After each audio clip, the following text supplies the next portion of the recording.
This is about basketball, and so we're gonna keep it hoop. You have taken it that I've been taking shots at you. Your words.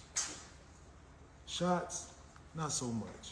Speaking facts, getting paid to give my opinion now. So my opinion matters. And getting paid for it, so as well as yourself. So you can understand when something needs to be addressed, you always tend to address it. So, like I said, appreciate the acknowledgement, brother. You stated that I was an underachiever. And let's get into that first. Underachieving? Not so much, brother. If what I got into it for was different than most people, then yeah, but what I got into it was to play 15 years. Check.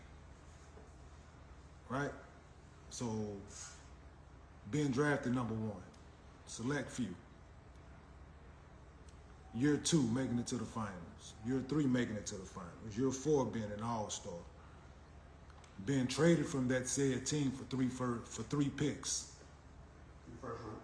Three first round picks, sorry. Not 3 picks, 3 first round picks.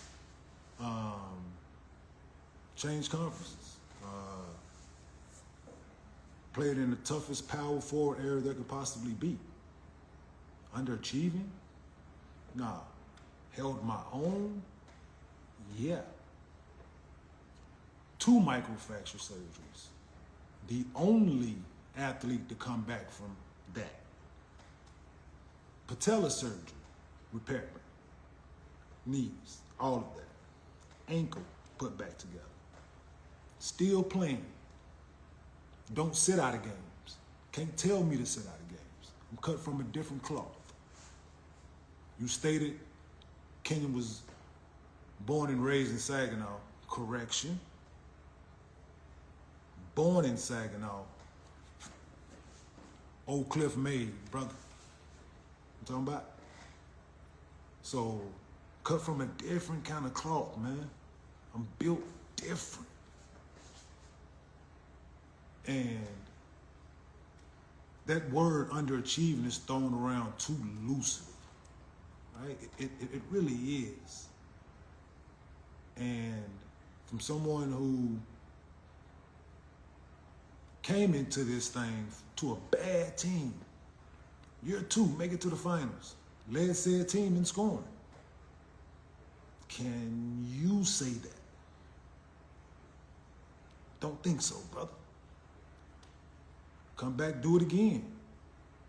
Came up a little short, much better team. Played the Lakers, came up short. You say I got the sniff? Yeah, I went a couple times. Lost to some really good teams. Nothing to be frowned upon. Year 2, year 3, 23-year-old young man making it to the finals, playing against a dynasty in the Lakers. Yeah, really good team. And you mentioned that I never defensive player of the years and all defensive teams and things of that nature. We all know those things are biased, brother. You know what I'm talking about? Very biased. But the guys that I had to guard, different. Night in, night out, different. But ask them, same people who I had to guard, what did I bring to the table? We're not talking accolades here. You did your thing, man. You're a 4-time champion. Congratulations.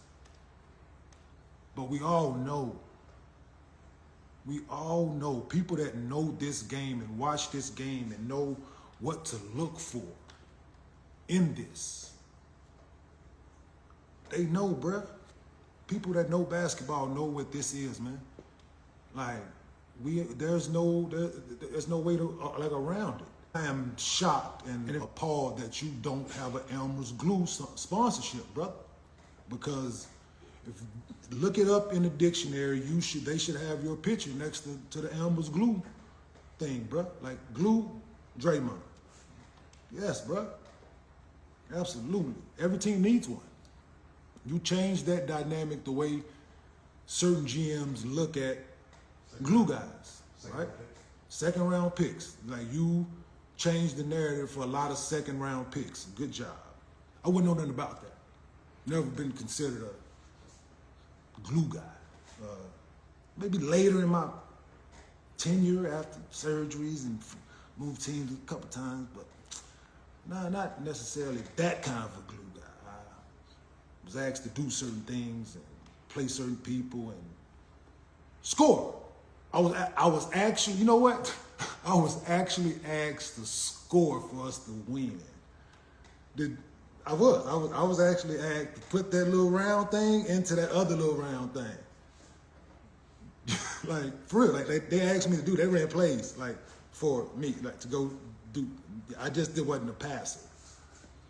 I wasn't sitting there finding guys and two of the best shooters of all time. Right? That's what I wasn't asked to do those things. That just I was asked to go play actual basketball. Like, pass it to me, shoot it, score it. Yeah, those things. Meaning, like, yeah, it was kind of a big deal in my, before surgeries, kind of a big deal, man. Right? Oh, they want me to pause. We ain't pausing nothing. We talking hoop here. So that was funny though. That was funny. I appreciate that. But yeah.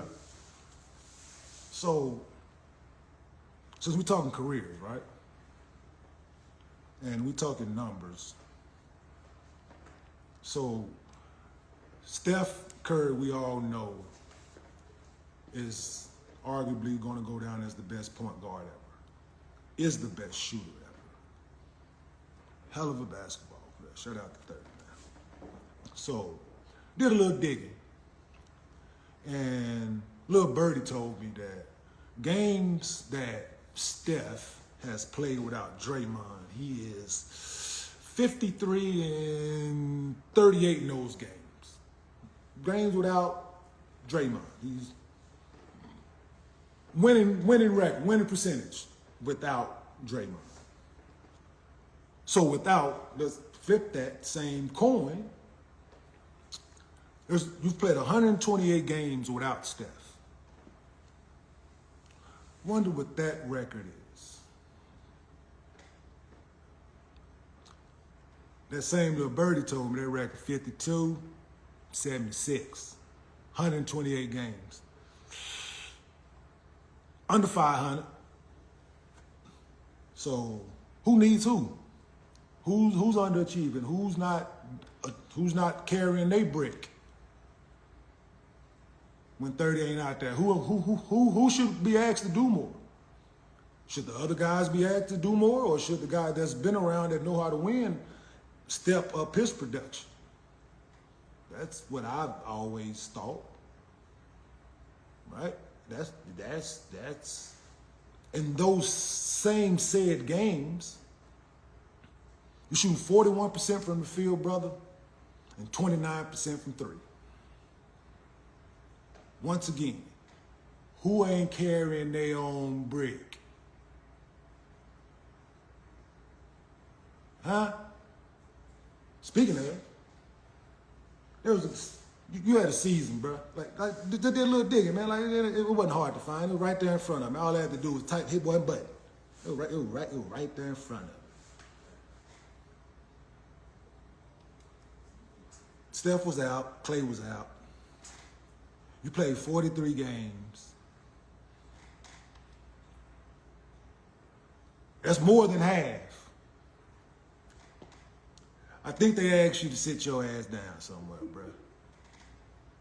And in that season, you were the 12th highest scorer on that said team. In the 43 games that you played. Is that brick too heavy? Is that brick too heavy? Like we get it if you got to carry your own merit, you got to go on your own merit. Like if it's too heavy, we totally get it, man. If you need it, you need help with that brick. I've always